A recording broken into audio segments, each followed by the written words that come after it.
Je suis Henri Bégor, je suis le président du Partenariat français pour l'eau et je suis très heureux de vous accueillir ici sur l'espace France. Et je suis très heureux, Anne, de t'accueillir ici pour organiser cet événement sur la gestion publique de l'eau, ses enjeux, ses perspectives. Événement qui est organisé par Eau de Paris et par Aqua Publica Europea. Il est certain que le débat qui va avoir lieu aujourd'hui intéresse tous les acteurs français et que nous sommes très attentifs à cette gestion publique de l'eau. Merci et bon événement. Merci beaucoup Henri. Alors, comme l'acoustique n'est quand même pas excellente, nous allons essayer de parler distinctement. Est-ce qu'on nous entend jusqu'au fond? Ça va? Ouais, c'est parfait. Bien, alors, comme vous le voyez, nous allons, et comme l'a rappelé d'ailleurs Henri, parler pendant à peu près 1h30 de la gestion publique sur cet espace, à partir d'expériences à la fois françaises et européennes. Je vais moi-même vous faire une petite présentation et de Aqua Publica Europea et de l'exemple parisien, en espérant être très rapide. J'espère que vous tiendrez aussi un temps relativement court pour que nous puissions échanger, parce que c'est ça l'intérêt, vu le nombre qu'il y a, de pouvoir organiser un débat. En tout cas, merci beaucoup à tous les intervenants et tous les participants de cette table ronde. Et je commence la mienne très vite. Ça marche pas, Bruno?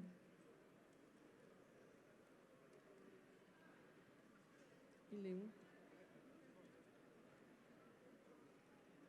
Ouais, non.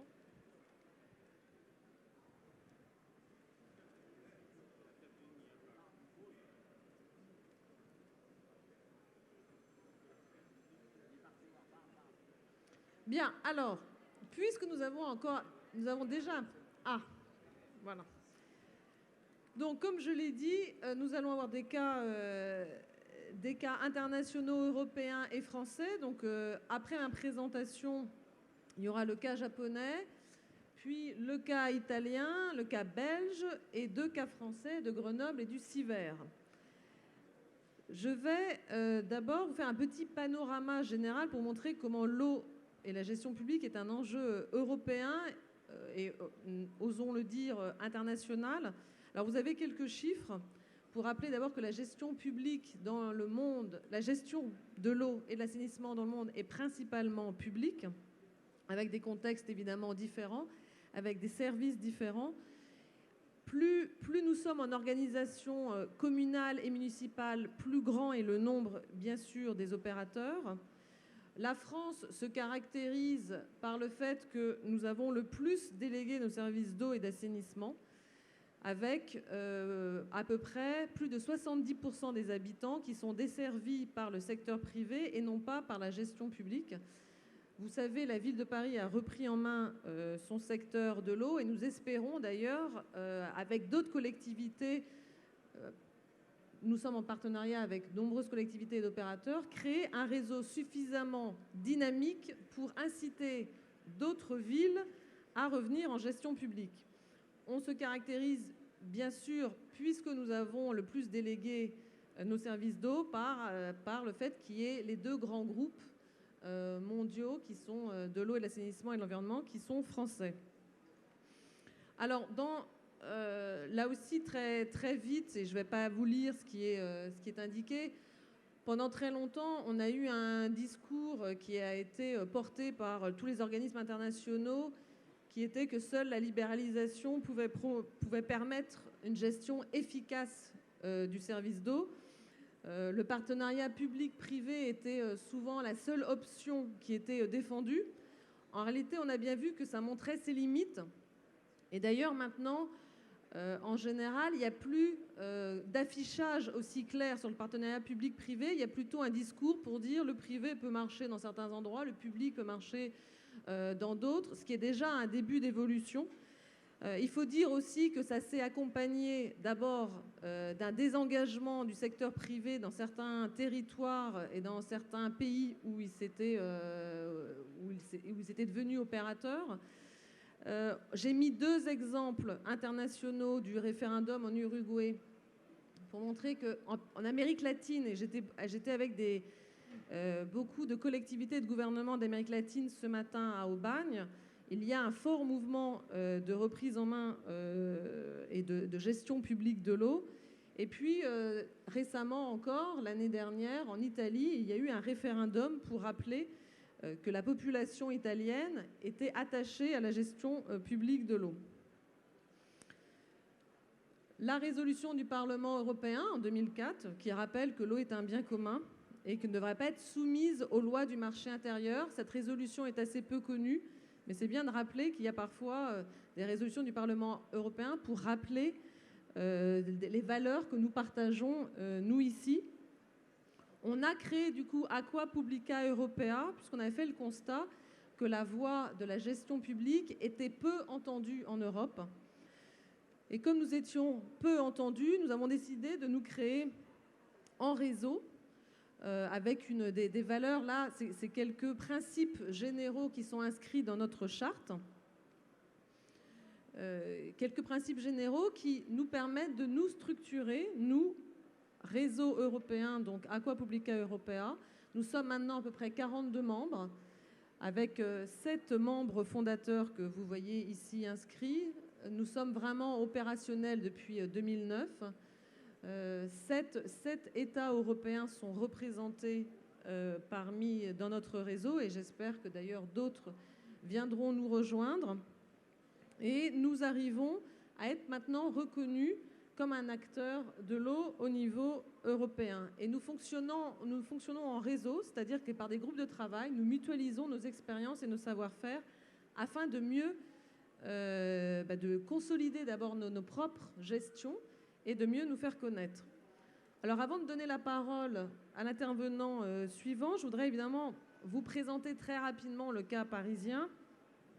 Donc vous avez quelques chiffres clés qui vous montrent un peu quelques chiffres clés qui vous montrent à la fois les conduites, les réseaux, et le fait que depuis le 1er janvier 2010, nous sommes en gestion publique. Là, vous avez le schéma d'alimentation de Paris, avec des usines qui traitent les eaux souterraines, des usines qui traitent les eaux de surface.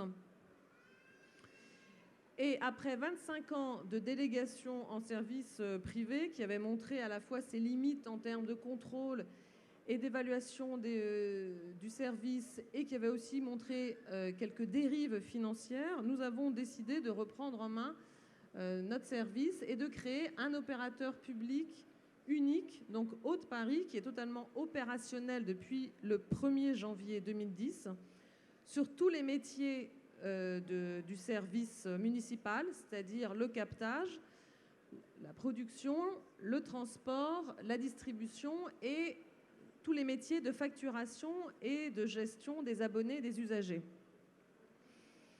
C'est un choix qui s'est fait très clairement sous le sceau de l'engagement politique d'une maîtrise publique d'un bien commun, mais aussi avec la volonté de montrer qu'une gestion publique pouvait être efficace, mieux évaluée et répondant mieux à l'intérêt général. Alors, en quelques slides, enfin très rapides, quels sont les avantages, en tout cas à Paris, du retour en gestion publique? D'abord, on a permis d'avoir des gains économiques. On a baissé du coup le prix de l'eau, parce que pour la première fois, nous l'avons baissé de 8% en 2011, alors qu'il avait été augmenté pendant 25 ans. On a un contact direct avec les usagers, puisque nous sommes un seul opérateur. Nous avons toujours un niveau d'investissement très élevé. Et d'ailleurs, nous investissons plus dans le réseau de distribution actuellement que ça n'était investi avant par les acteurs privés, qui, je sais, vont forcément, parce que je les vois là, peut-être essayer de me dire le contraire, mais les chiffres sont là. Et nous avons une réforme, nous avons mis en place une réforme d'aide sociale, des aides sociales à l'eau, qui rend effectif le droit à l'eau à Paris. Je n'ai pas le temps de le détailler, mais c'est tout un ensemble de dispositifs et de mesures pour le paiement de la facture et pour aider aussi les points d'accès à l'eau dans la ville. Et enfin, il y a une question de gouvernance. Moi, je tiens beaucoup parce que l'eau doit être aussi un enjeu de démocratie.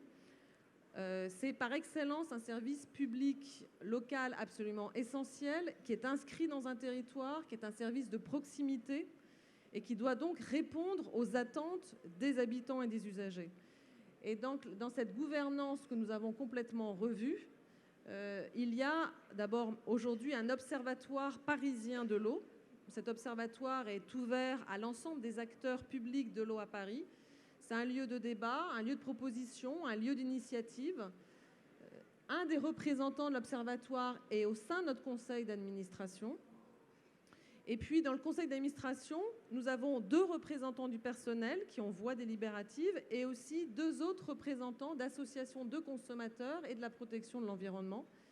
En l'occurrence, UFC Que Choisir et FNE, qui sont 2 très grosses fédérations associatives au niveau national. Et le fait d'avoir donné des voix délibératives aux usagers et aux associations nous permet vraiment d'avoir une gouvernance plus démocratique de notre service. Et je pense que c'est un point important, parce qu'on en discutait là aussi dans différents ateliers. Les usagers et les habitants on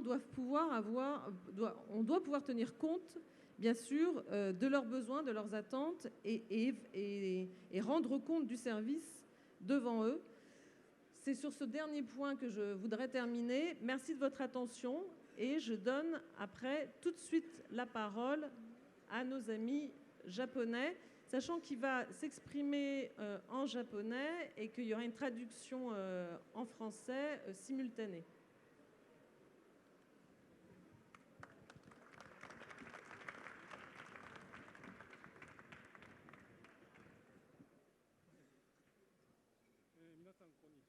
Mesdames, Messieurs, bonjour.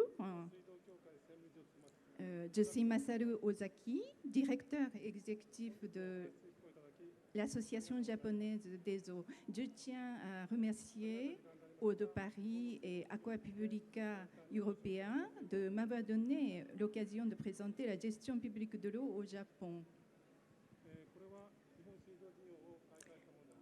Alors, les réseaux d'eau au Japon ont 400 ans d'histoire, depuis l'ouverture de l'aqueduc de Tamagawa en 1654.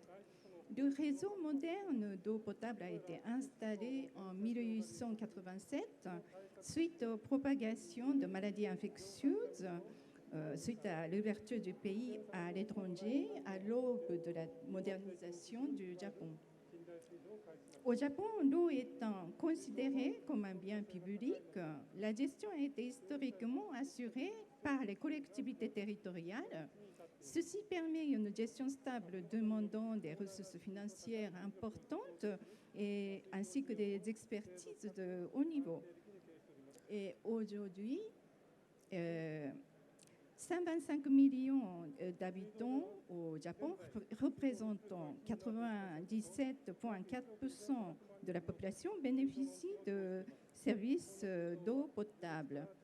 Ces services publics permettent d'offrir une eau potable de haute qualité. Le taux de perte est extrêmement bas. La fiabilité est très élevée, se situant au rang mondial. Maintenant, je voudrais présenter en quelques mots l'Association japonaise des eaux, qui a été fondée en 1904. Les membres titulaires de notre association sont des collectivités territoriales gestionnaires de l'eau.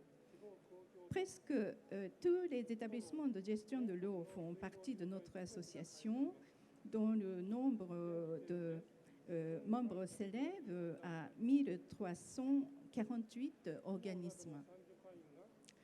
Nous comptons également 524 membres associés qui sont des entreprises privées concernées et également 479 membres individuels qui sont dans la plupart des cas des universitaires, chercheurs.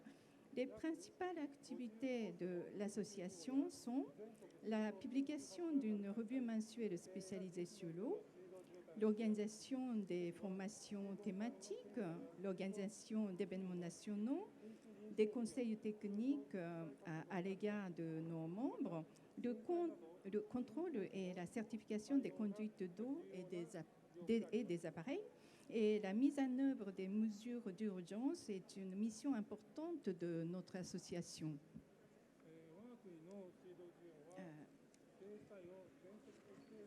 La loi japonaise sur la gestion de l'eau stipule qu'elle doit être principalement assurée par les communes. Le nombre des régies communales d'eau est élevé au Japon, atteignant plus de 9000. Parmi ces régies, 70% sont de petite taille, en servant moins de 50 000 usagers. Je vous prie de m'excuser, il y a une erreur sur ce tableau. Donc, en bas à droite, en bas, serving population. Ce qu'il faut comprendre, c'est 10 000 et non pas 1 000. Donc, c'est 10 000, 20 000, 30 000, 50 000. Et ainsi, vous pouvez voir que 70%, et donc, comme je vous disais, sont des petites tailles. Je parle de ces régies communales, en servant moins de 50 000 usagers. La gestion financière de ces établissements de petite taille n'est pas en très bon état. Le nombre de personnel est limité. Et en prévoyant une baisse de recettes à cause de la décroissance de la population au Japon, l'avenir s'annonce difficile. Les mesures applicables face à cette situation seront le rassemblement par communauté de communes et la délégation des services techniques au privé. Alors, cette carte présente l'état du grand séisme du Japon qui a frappé la partie est du pays le 11 mars de l'année dernière. Le Japon est un pays sismique. Les mesures antisismiques de l'infrastructure des eaux constituent une tâche prioritaire pour notre association.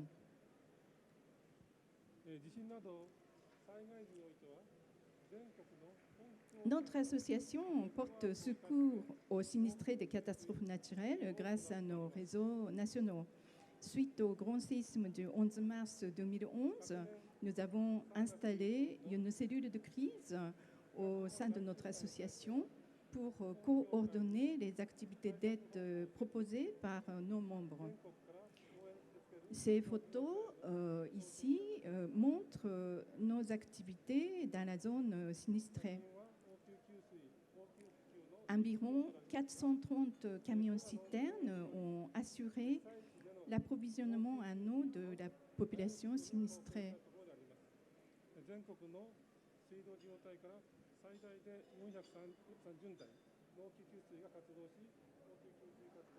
« 430 camions-citernes par jour.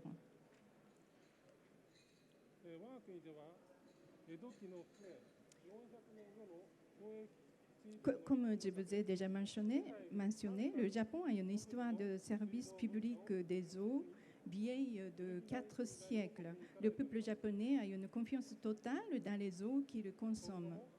Les priorités dans la gestion des eaux seront toujours la sécurité, la stabilité et la continuité. En suivant notre propre histoire et culture, l'eau sera toujours un actif public au Japon et le droit d'exploitation et la responsabilité finale devront toujours être assurés par le secteur public. Je vous remercie de votre attention.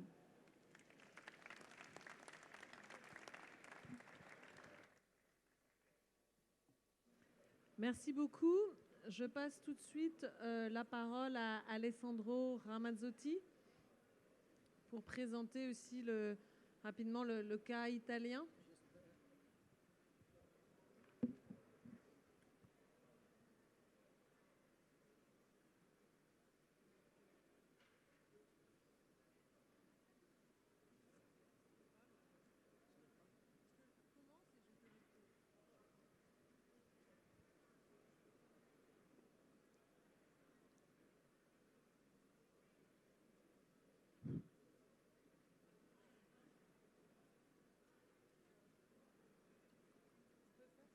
Non, j'attends les images. C'est déjà difficile pour moi de parler en français.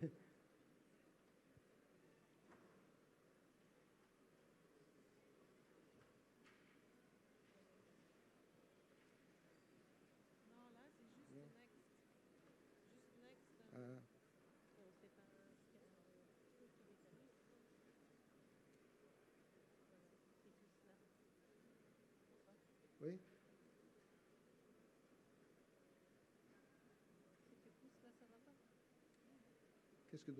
Qu'est-ce que je dois faire? Est-ce que quelqu'un peut nous dire... Quelqu'un pour nous aider?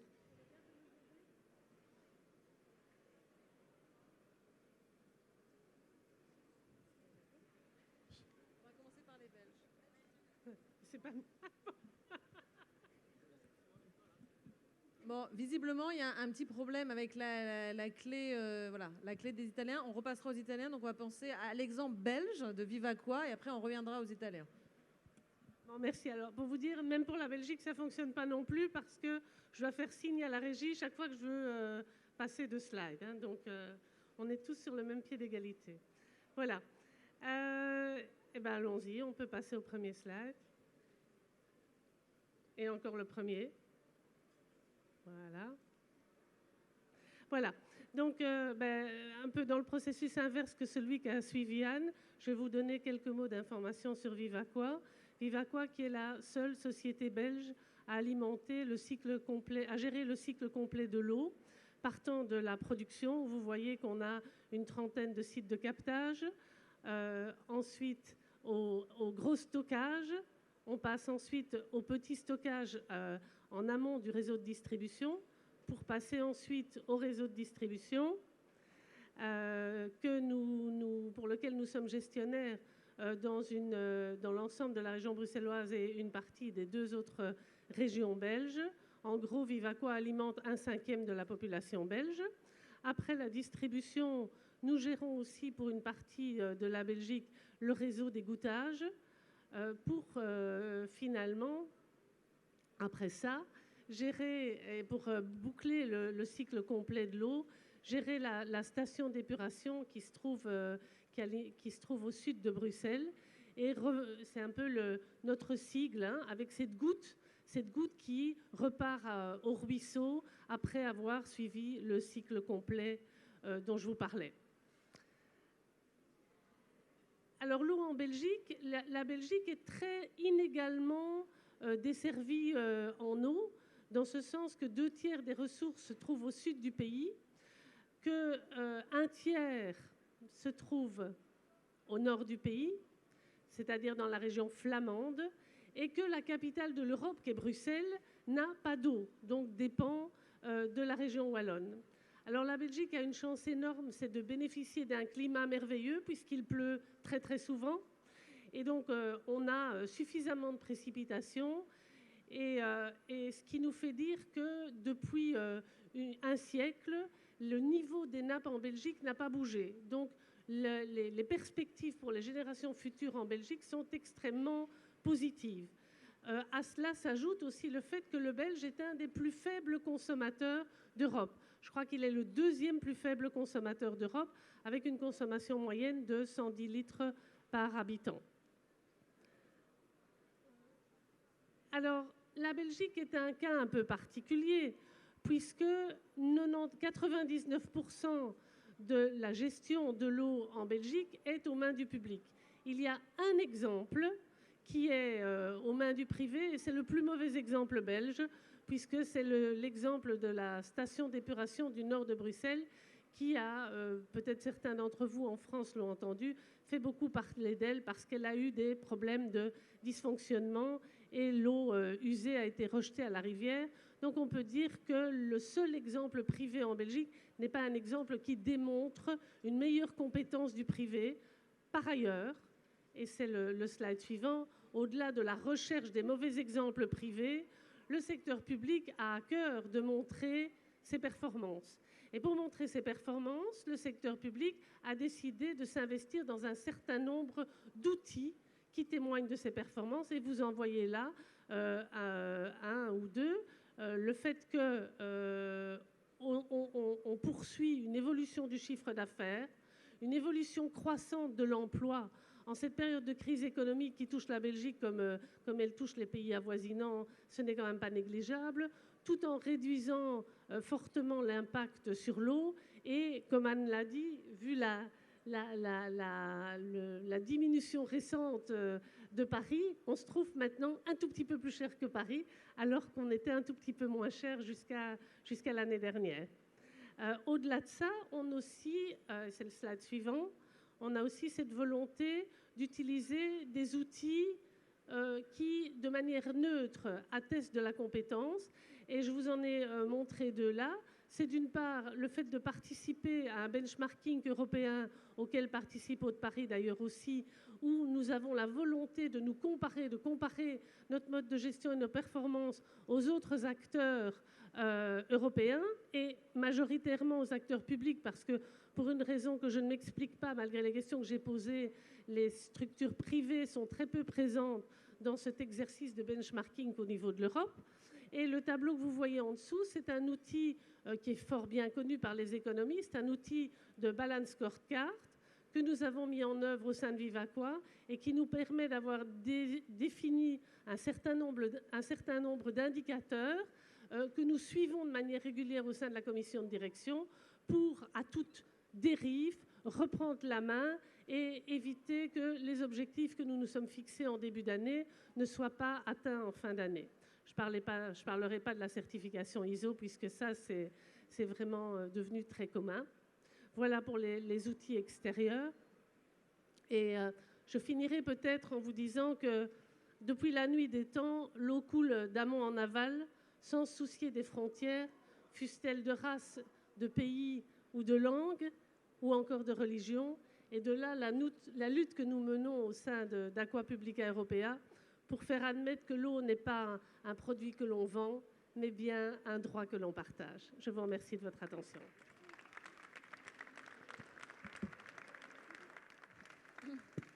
Merci beaucoup, Christiane. Alors, quelle présentation avons-nous maintenant? Est-ce que les Italiens fonctionnent ou est-ce qu'on continue avec les... Ah, voilà. Alessandro. Je vous demande pardon pour mon français, mais j'espère que la présentation peut m'aider pour faire bien comprendre la gestion de l'eau en Italie. Capolding, c'est la société que je représente et son mot est il naît de l'eau et il grandit dans les territoires. C'est-à-dire on commence dans l'eau et peut devenir une grande entreprise du service hydrique.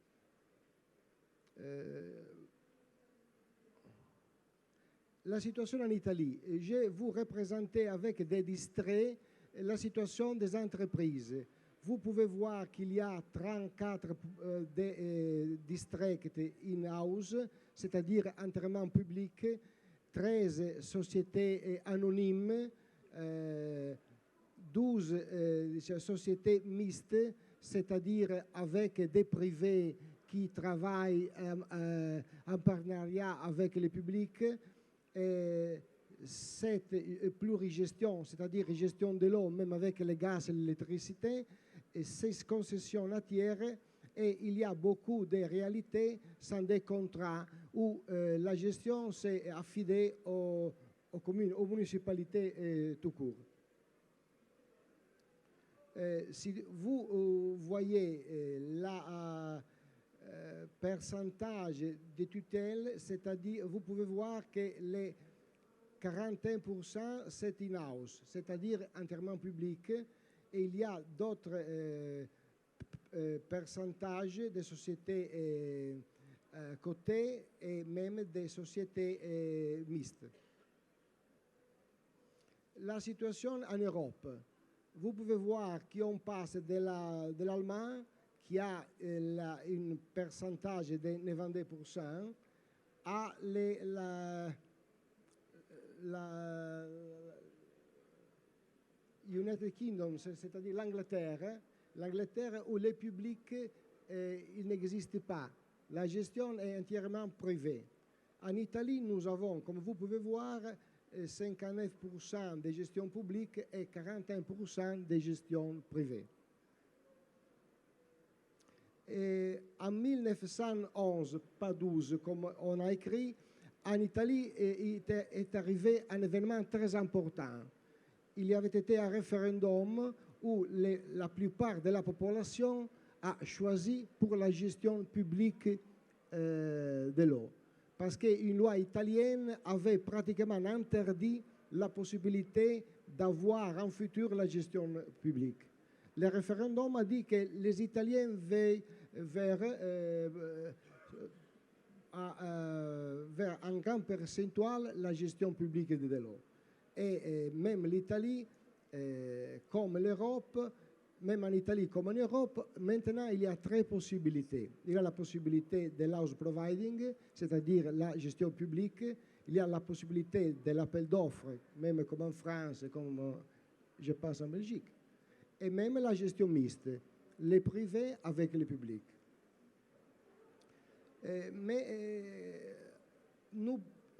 Maintenant, nous avons parlé de gestion, mais il faut parler de la situation qu'il y a en Italie des réseaux et même des installations.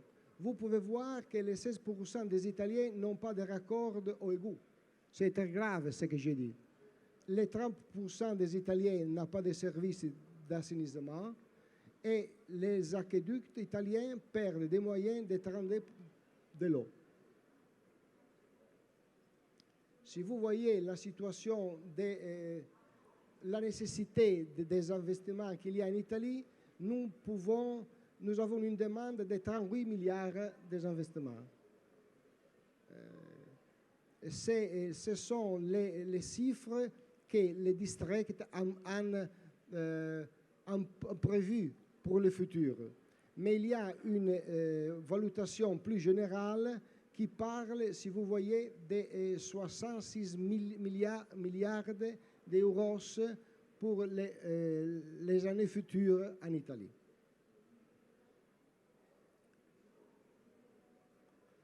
Au contraire, vous pouvez voir qu'en Italie, a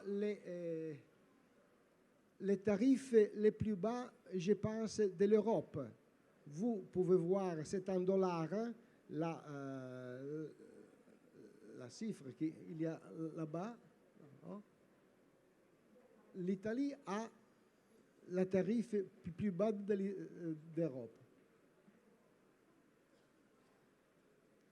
Vous pouvez voir, il y a beaucoup de pays du monde, à commencer dans la Danemark. Voyez où se trouvent les Italiens. Pour un citoyen italien dépend de 100 euros. Si vous voyez, par exemple, l'estimation sur la fraise des familles, les services de l'eau, c'est à peu près les 0,6%. Non, vous voyez, au contraire du tabac qui est le 0,9%.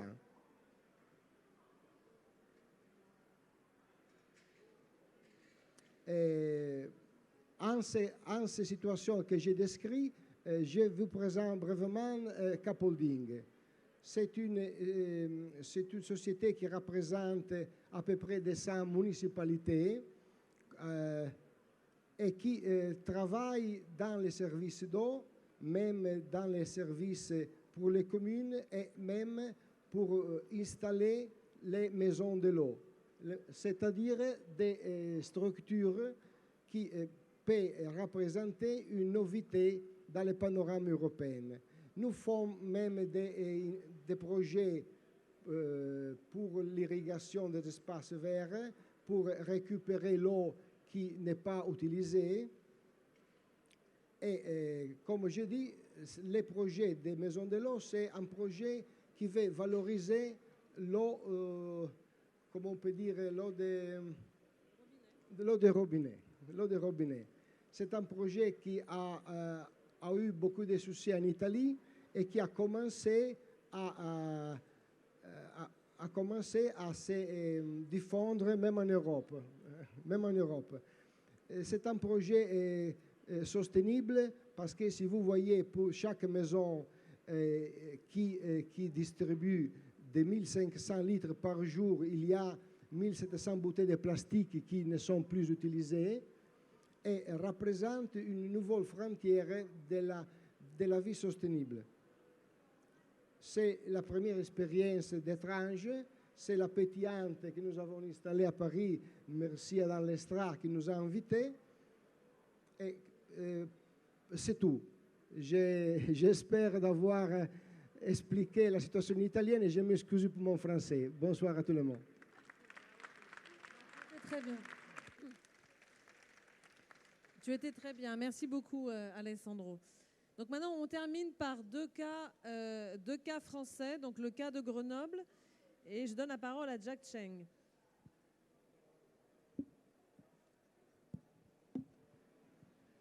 Tout d'abord, merci à Anne Lestrade et aux autres paris de nous avoir invités et à sa présidente qui symbolise si bien l'eau, source de vie.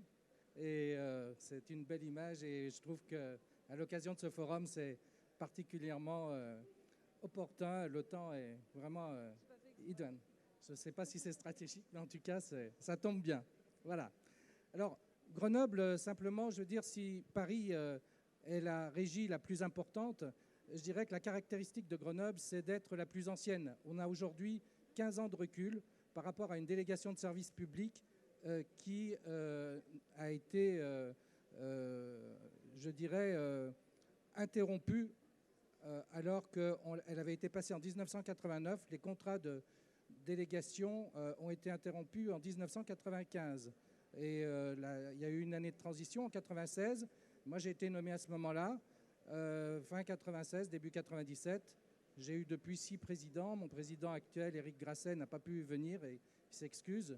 Il est en poste depuis 2008.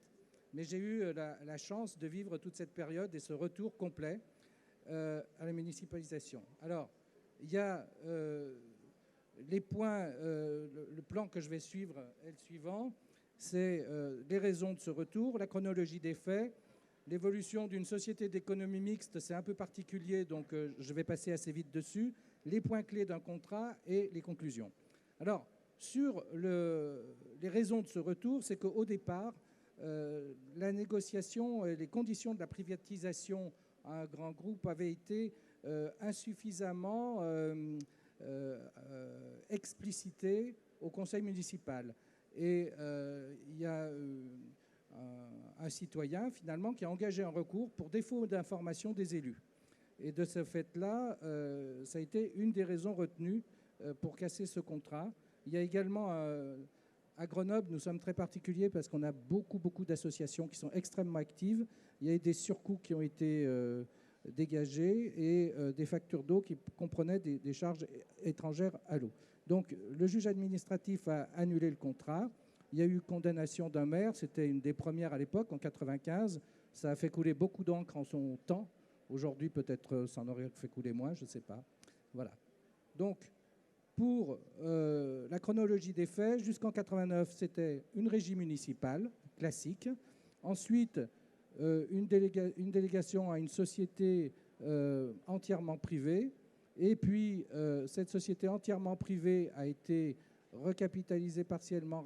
Son capital a été racheté en partie à 51% par la ville de Grenoble, ce qui a permis de constituer une société d'économie mixte et de reprendre en fait le contrôle des flux financiers sous régime municipal. Et puis, on a fusionné la nouvelle structure avec l'ancienne société privée et constitué véritablement un établissement public, la Régie des eaux de Grenoble, en 2001. Voilà. Donc, simultanément, cette société qui faisait à la fois l'eau et l'assainissement jusqu'en 99, jusqu'à juin 99. Tiens, ah oui, voilà. Jusqu'en juin 99, il y a eu démembrement de la partie eau qui est restée dans la structure Société des eaux de Grenoble et l'assainissement qui a été reprise par la communauté d'agglomération. Donc, on est progressivement passé d'un contrôle partiel à 51%, vous voyez, jusqu'à une remunicipalisation totale, 100%. Ça s'est fait tranquillement dans le temps. Voilà. Donc, le service public, dans ce type de contrat, quels sont les points clés? Eh bien, c'est tout d'abord la durée du contrat, c'est-à-dire qu'un contrat, il se déroule sur une période à l'époque, c'était 25 ans. Donc, l'équilibre du contrat au niveau économique s'est fait dans la durée. Donc, c'est la somme totale des flux sur la durée qu'il faut prendre en compte et non pas le prix auquel le contrat a été signé l'année de sa signature, parce que ce jour-là, c'est extrêmement trompeur. Ça peut donner un prix qui peut être bas, mais avec le jeu de l'indexation, ça donne des prix qui, en fin de compte, sont très élevés. Donc, il y avait des accords de sous-traitance sur les travaux également. La notion de gros entretien, d'entretien courant, de grosses réparations n'était pas toujours très claire, puisqu'il y a des définitions selon les types de dépenses. Une canalisation qui casse, un branchement qui casse, selon qu'il a telle longueur, etc. On l'affecte soit en grosse réparation, en investissement, soit au contraire en entretien courant. Mais dans un cas, c'est la collectivité qui paye, et dans l'autre cas, c'est le fermier. Donc là-dessus, il faut être très attentif. Il y a eu la question de la reprise du personnel également, qui était un point délicat et qui a permis de reprendre, je dirais, les compétences à travers les équipes qui étaient sur place. Il y a eu une continuité des équipes, ce qui est le plus important, parce que en cas de problème, ce sont bien les équipes qui, concrètement sur le terrain, vont tourner les bouches à clé et empêcher que l'eau continue de s'écouler quand il y a des fuites importantes. Il y a le programme pluriannuel d'investissement, qui est aussi quelque chose de très important, puisque celui-là, il était contrôlé directement par la collectivité. Mais aujourd'hui, c'est vrai que dans toutes les DSP, il n'est pas toujours forcément suivi avec toute l'attention que ça nécessite. Il y a des clauses comme celle de l'indemnité de rupture de contrat, dont on s'aperçoit que le jour où on dénonce un contrat, on peut être lié si elles n'ont pas été bien prévues dès le départ. De même que donc, les formules d'actualisation, je ne reviens pas dessus, mais la notion de fin de contrat, de biens de retour et biens de reprise, les conditions financières dans lesquelles les biens d'us qui appartiennent au service public, à l'actif communal, ont été confiés aux délégataires, aux fermiers. Il n'est pas toujours précisé les conditions financières dans lesquelles ils retournent à la collectivité. Est-ce que c'est une valeur résiduelle ou est-ce que c'est à dire d'expert? Si c'est une valeur résiduelle, ce n'est pas pareil, c'est souvent moins cher qu'à dire d'expert. Voilà. Et enfin, l'intérêt du fonctionnement de la régie, c'est aussi d'avoir ces notions de frais généraux et de frais de siège qui n'existent pas en comptabilité publique et qui font qu'il y a parfois un manque de lisibilité par rapport au contenu exact. Alors, je veux revenir simplement en termes de... aujourd'hui, qu'est-ce qu'on a? Eh bien, on a eu un... tiens, c'est bizarre, attendez, je ne comprends pas. Retour. J'ai un petit problème. J'ai un problème de... Où est-ce que ça marche? Tiens, ça ne marche plus. Donc, voilà. On a un service municipal qui a été très performant avec des plages d'accueil au public. On travaille le samedi matin, on travaille le vendredi, toute la semaine, jusqu'à 19h pendant la période rouge, parce qu'on a la particularité d'être à Grenoble, une ville avec beaucoup de chercheurs, beaucoup d'étudiants, et on a 20% de nos abonnés qui changent tous les ans. Si bien que pendant 4 mois de l'année, pendant cette période dite rouge, on ouvre jusqu'à 19h. On a aujourd'hui un service informatique sur lequel on a une nette administration, comme la plupart des grandes sociétés. On est certifié, bien sûr, ce qui est une garantie pour les usagers qu'on a un service de vrais professionnels. On a donc une charte usagée avec des engagements effectifs des services. On s'est engagé sur 0 coupure, le développement durable et on participe surtout à la protection des usages. Voilà. Alors, sur les investissements, vous voyez que pendant la période privée, délégation de services publics, on était à un rythme qui était inférieur à 1 million. Aujourd'hui, on a triplé ce montant-là. depuis la gestion publique, on a triplé le montant des investissements avec un prix de l'eau dont on voit ici que pendant la période privée, finalement, il y avait cette actualisation automatique du prix qui faisait qu'il y avait une augmentation jusqu'en 95. Et si on avait poursuivi, si le contrat n'avait pas été cassé, vous voyez qu'il y aurait eu un écart considérable. Donc aujourd'hui, que retenir? La réversibilité contractuelle, c'est-à-dire passer d'un contrat de DSP en contrat en régie municipale, c'est tout à fait possible instantanément ou avec, disons, un exercice d'aménagement. La réversibilité technique, par contre, vous restez avec des compteurs, avec des logiciels, etc., dont on ne peut pas se défaire comme ça en un an. Donc, il faut l'anticiper. La réversibilité financière, c'est la présence du comptable public, c'est à la fois une lourdeur et à la fois une transparence et une garantie pour les usagers. Donc, en fin de compte, on a un service public qui aujourd'hui est modernisé. Je voulais insister sur le rôle du juste prix de l'eau, mais surtout le rôle du comité des usagers de l'eau, puisque nous, dès 1996, on avait dans notre conseil d'administration un représentant des usagers, et je tiens à remercier d'ailleurs le délégataire et le représentant du comité des usagers de l'eau qui doit être ici présent quelque part, et qui est, si vous voulez, le comité des usagers, c'est un collectif qui représente, qui est très très vaste, il représente aussi bien l'UFC que Choisir, que la CGT, que le Secours catholique, les bailleurs sociaux, etc. Donc c'est vraiment un interlocuteur qui est partie prenante, qui est présent dans notre conseil d'administration. Donc c'est d'une exigence terrible pour le gestionnaire, c'est une obligation de transparence, mais tout est discuté avec eux. Alors c'est sûr que c'est exigeant, mais d'un autre côté, ça permet vraiment d'intégrer et d'évoluer, faire évoluer le service en temps réel. Voilà. Alors, j'ai terminé. Je vous remercie de votre attention. Merci beaucoup. Merci beaucoup, Jacques. Et enfin, avant de donner la parole au public, la dernière présentation du syndicat du CIVER. J'espère que nous pouvons la voir là. Merci, M. Bojano. Ça marche? Oui, ça marche. Madame la Présidente, merci de nous avoir invités pour apporter notre témoignage sur un syndicat départemental de l'eau et qui est en train actuellement de changer sa gouvernance suite à la réforme territoriale. Donc voilà, on vous a fait une carte pour vous situer un peu, parce que le département 86, le département de la Vienne, se trouve dans la région Poitou-Charentes. Vous connaissez peut-être mieux le Futuroscope, donc Poitiers, Futuroscope, c'est notre département. Alors, le CIVER, c'est un opérateur historique, puisque le syndicat a été créé en 1949, hein, à l'époque où un groupe d'élus se sont réunis pour apporter l'eau dans toutes nos campagnes. Si les villes étaient desservies en eau avec les grandes entreprises, la campagne était délaissée, et ce groupe d'élus a décidé de créer le CIVER pour, à l'époque, apporter l'eau dans toutes les campagnes, villas, communes, bourgs, villages.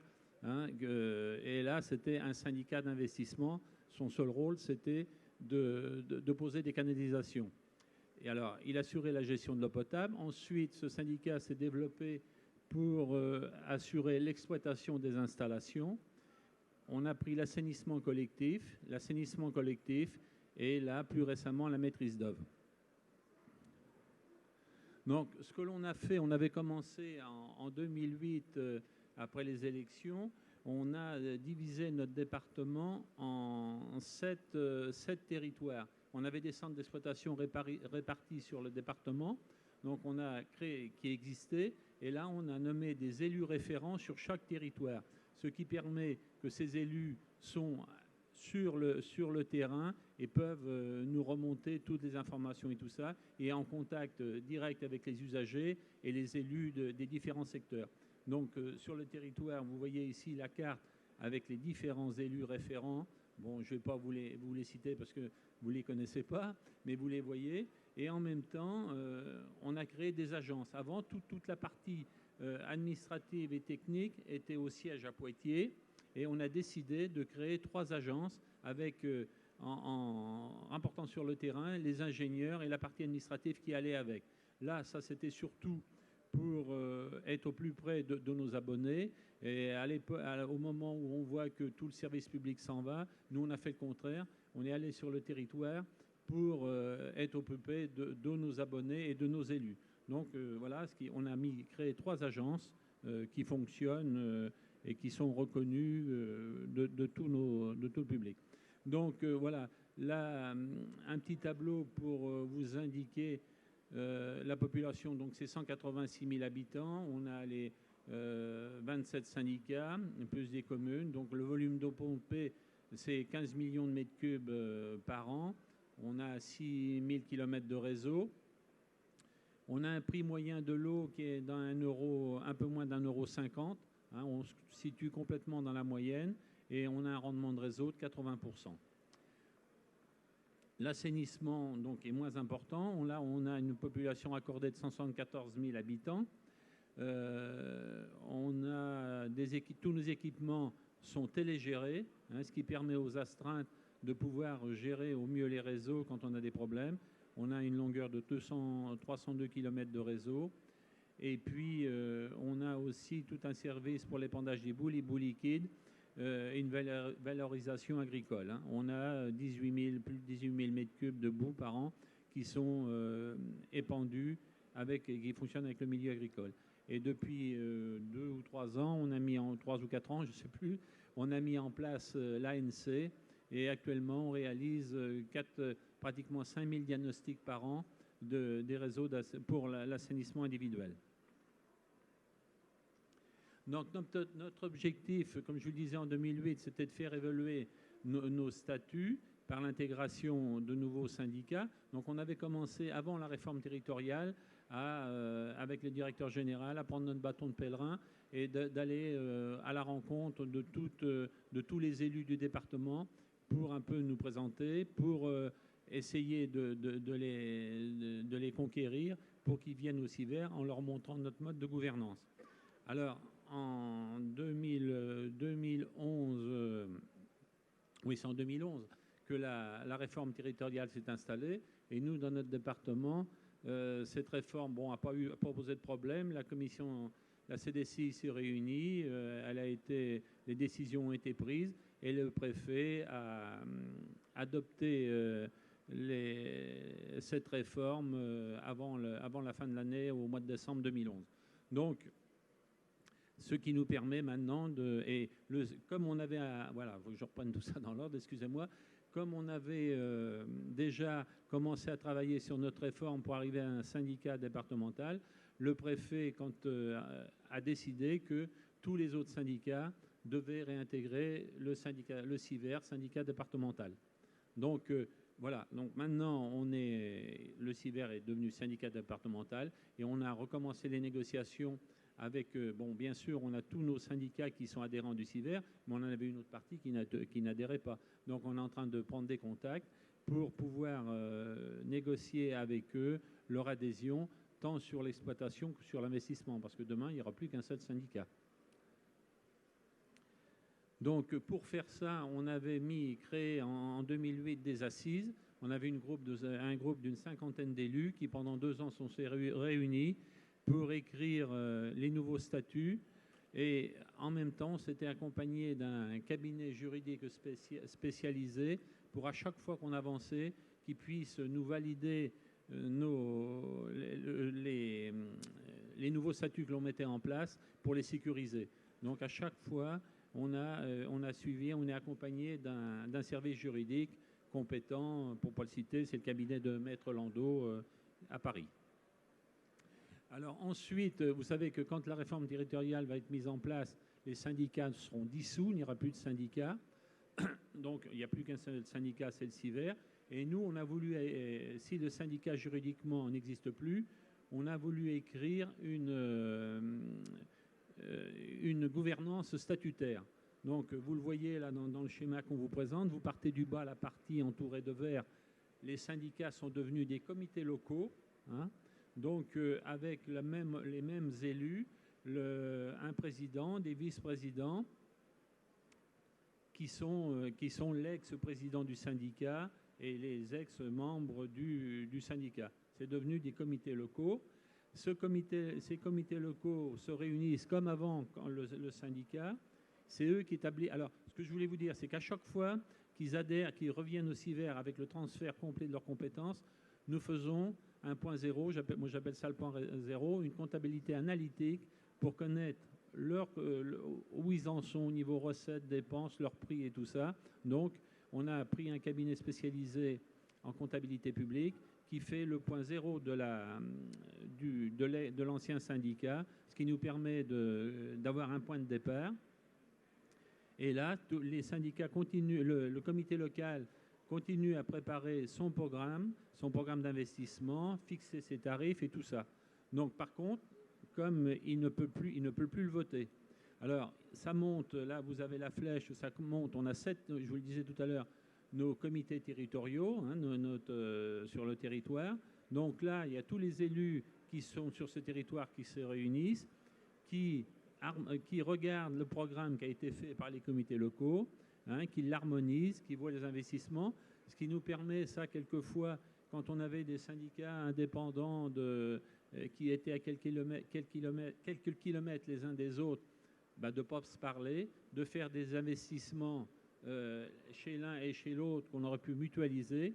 Donc le rôle du comité territorial, c'est de regarder ce qui peut être mutualisé, qui permet de faire des économies de subventions, mais aussi des dépenses, de diminuer les dépenses importantes. On a quelques exemples très importants où des élus s'apprêtaient à faire des investissements. Par exemple, on en a un plus d'1,8 million quand il se parle avec son voisin, les investissements tombent à 800 000 €, par exemple. On en a plein comme ça d'exemples à vous citer.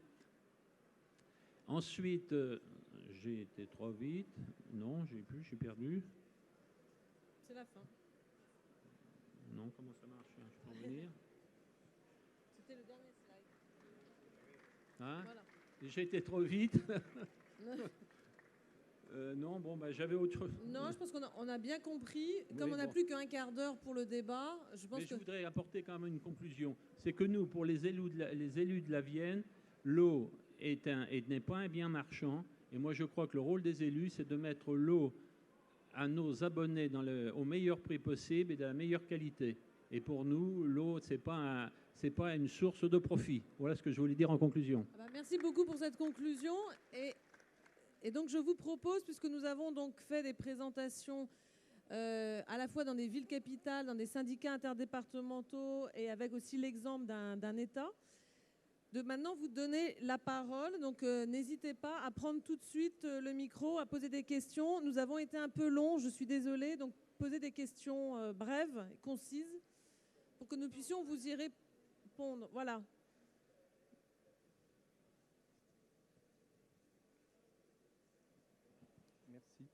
Merci, je suis Jean Francoz, je représente le président du comité des usagers de l'eau de la ville de Grenoble. Quelques mots qui sont plus un témoignage qu'une question. Ce que je voudrais dire, c'est que le comité d'usagers est un partenaire et qu'il n'a qu'un rôle consultatif. Mais son rôle est important parce qu'il représente toutes les catégories d'usagers. Il y a des abonnés domestiques, des abonnés professionnels comme ceux du syndicat des hôteliers ou des entreprises de la Chambre des artisans, ainsi que des associations de consommateurs, des associations d'usagers. Le comité témoigne de toutes les questions, de toutes les propositions, exprime les besoins de ces différentes catégories de personnes qui sont toutes des usagers de l'eau. Et ces témoignages et ces apports enrichissent la connaissance de la régie sur la qualité et la nature du service qu'elle doit rendre à tous ses usagers. Dans l'autre sens, nous informons aussi les usagers de la façon dont travaille la régie. Et je voudrais souligner que cette action n'est possible que si les données dont on discute lors des séances de travail avec la régie sont des données complètes et loyales. Et je voudrais souligner que depuis 2000, grâce à l'action des deux derniers présidents de la Régie des eaux et à l'action de l'équipe de direction, c'est bien ce qui se passe à Grenoble. Voilà. Merci pour ce témoignage. D'autres questions?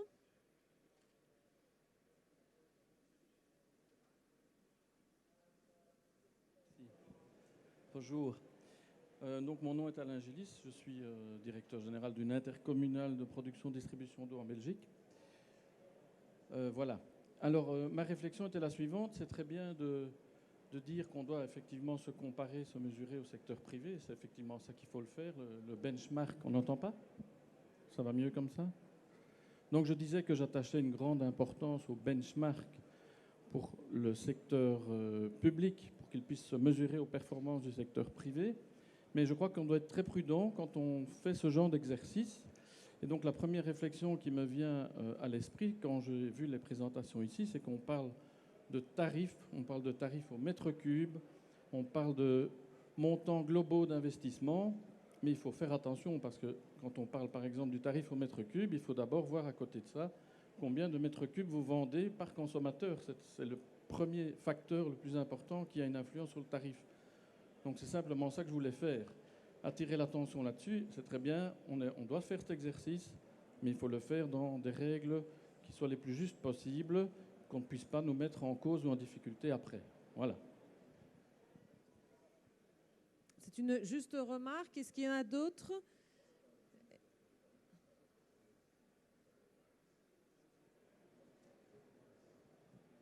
Est-ce qu'il y a d'autres prix? Oui, une ici.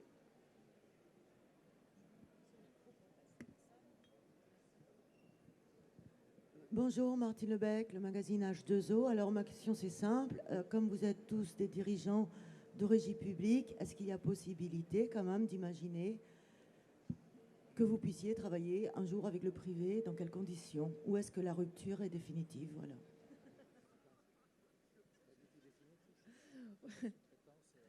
Oui, alors je pense qu'on va tous dire à peu près la même chose. En tout cas, moi je pense que je dirais au moins la même chose que Jacques, mais que d'autres.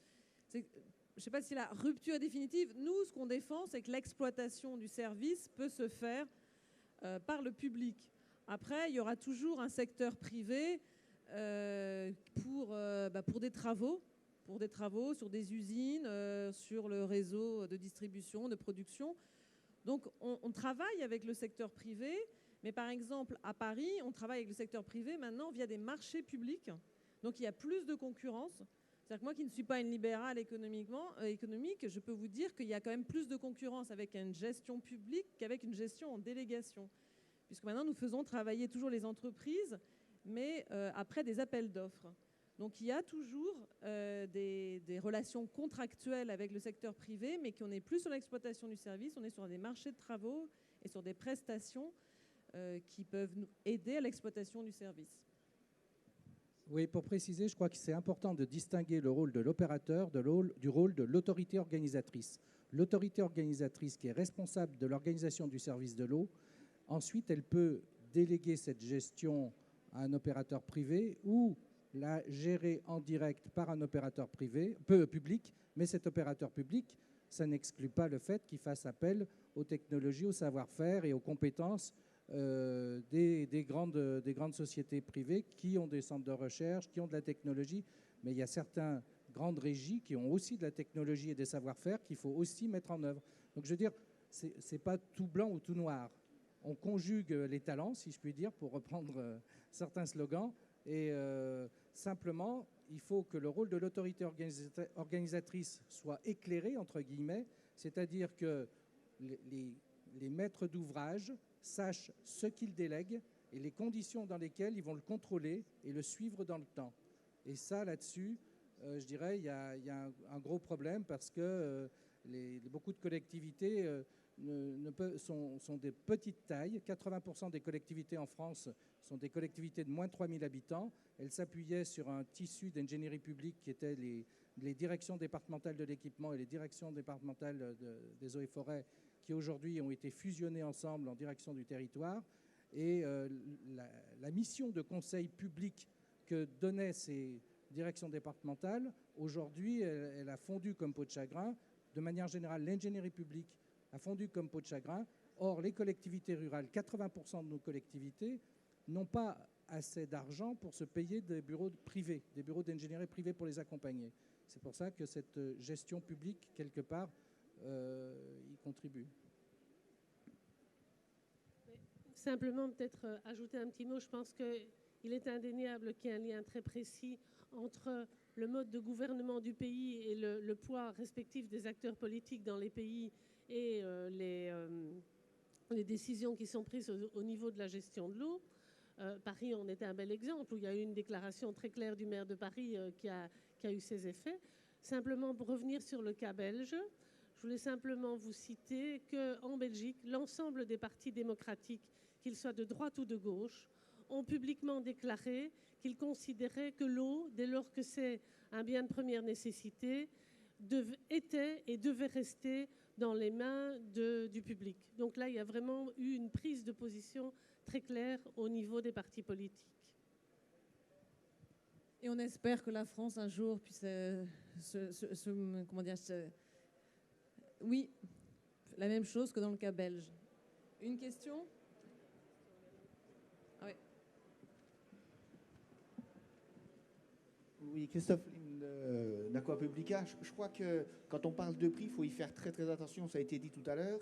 Mais je pense que la principale économie, et je crois que la gestion publique a quelque chose d'important, c'est la gestion à long terme. Partout où on travaille avec la gestion publique, on est en liaison avec tous les facteurs, enfin tous les acteurs de l'eau, les agriculteurs, nos périmètres de protection, et on arrive aujourd'hui à rassurer notre population dans le cadre de la consommation de l'eau du robinet. Tout à l'heure, on fait des comparatifs de consommation d'eau, allez, une différence de 50, 100 euros, y compris prendre avec beaucoup de prudence. Une famille qui ne boit que de l'eau du robinet par rapport au fait de boire que de l'eau en bouteille, c'est entre 400 et 2000 euros d'économie. Vous voyez, donc ça veut dire que quand on a une gestion publique sur le long terme, qu'on rassure la population et qu'elle peut boire de l'eau du robinet sans aucune difficulté, elle est là la véritable économie. Ça veut dire que là, on est sur une gestion du long terme. Et ce que fait Haute-Paris, ce que font un certain nombre de collectivités, et avec cette liaison avec l'ensemble des acteurs publics. Et là, je crois que notre gestion publique, elle a véritablement à tout mettre en œuvre en liaison avec tous les acteurs, et y compris en liaison avec toutes les collectivités, puisque là aussi, quand on fait de l'eau, on fait aussi de l'assainissement. Moi, derrière le mot eau, c'est la solidarité. Et le fait d'avoir de l'investissement sur l'assainissement, ça veut dire que nos voisins, c'est-à-dire dans les bassins versants, ceux qui se pompent de l'eau derrière, ils ont aussi ne pas avoir à mettre des investissements conséquents à l'intérieur de leur traitement d'eau. Ça veut dire que cette véritable solidarité, il me semble, il n'y a que la gestion publique qui puisse le mettre en œuvre. Merci.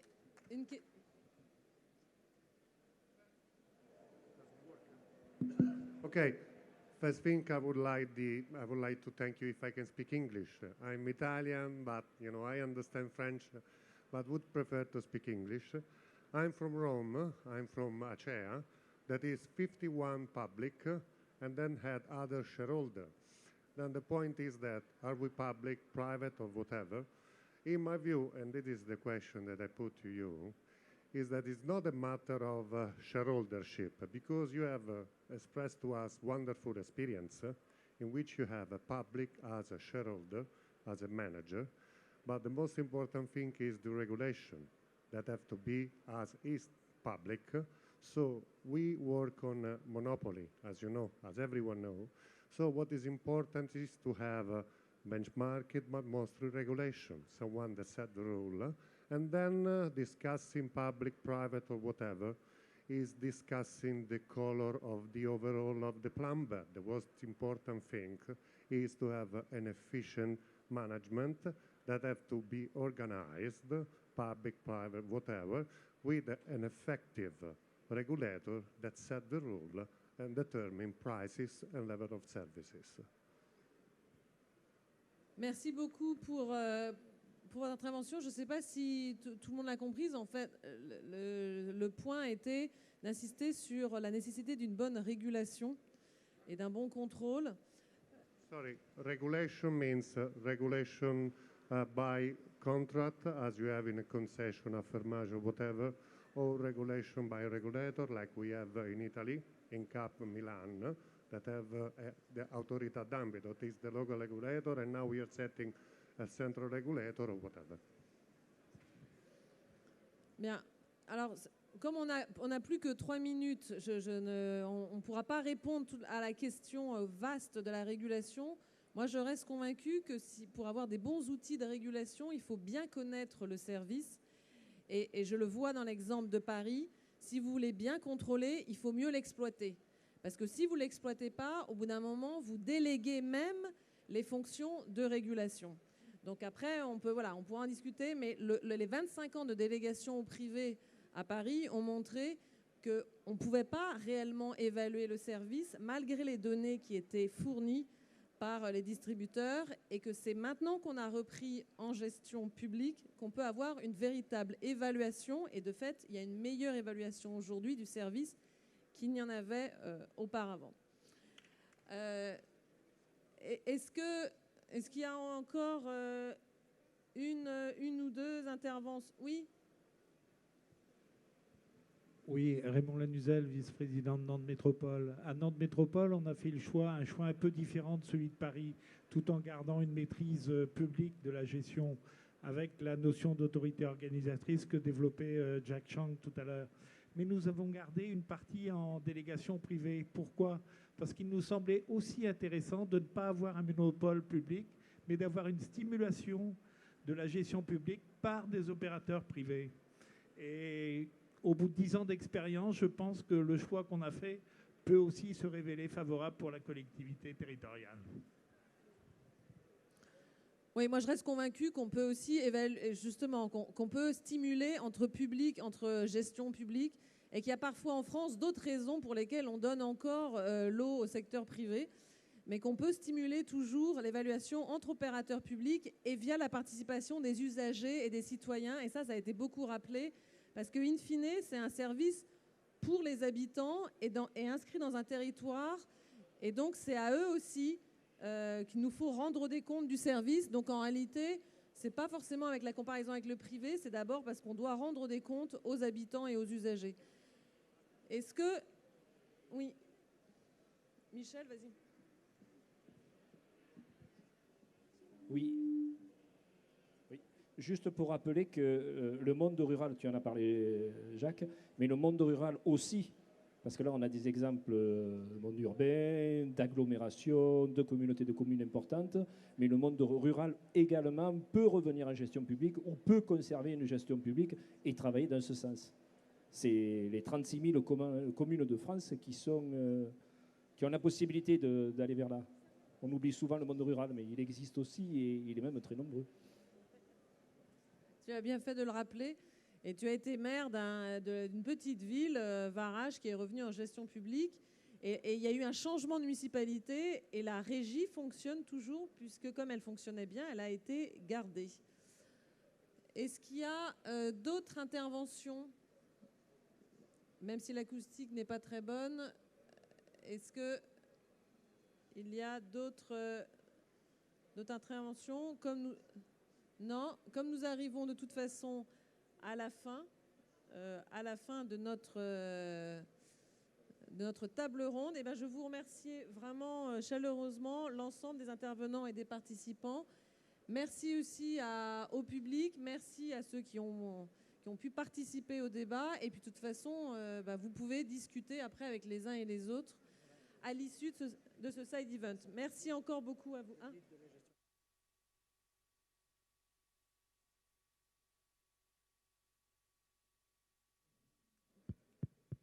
Heureusement que Jacques est là. Donc nous avons sorti, donc le réseau Aqua Publica Europea, dans ses nombreux groupes de travail, a sorti notamment 2 publications. Merci beaucoup. Donc vous avez celle-là, la gestion publique de l'eau, mode d'emploi, qui s'adresse plutôt à la France, il faut quand même le dire, plutôt aux acteurs français. Néanmoins, ça peut inspirer d'autres acteurs européens ou internationaux. Et nous avons sorti aussi merci beaucoup Christophe, et le jouet collectif Viser l'excellence pour un service public de l'eau performant, qui est aussi la démonstration qu'on peut avoir des gestions publiques tout à fait efficaces et au nom, là aussi encore, je le redis, exploité au nom de l'intérêt général avec des témoignages de différents opérateurs. Donc ces publications sont à votre disposition et nous pouvons en discuter plus librement et de manière plus exhaustive juste après cette conclusion. Merci encore à vous et j'espère que vous restez nombreux pour les questions.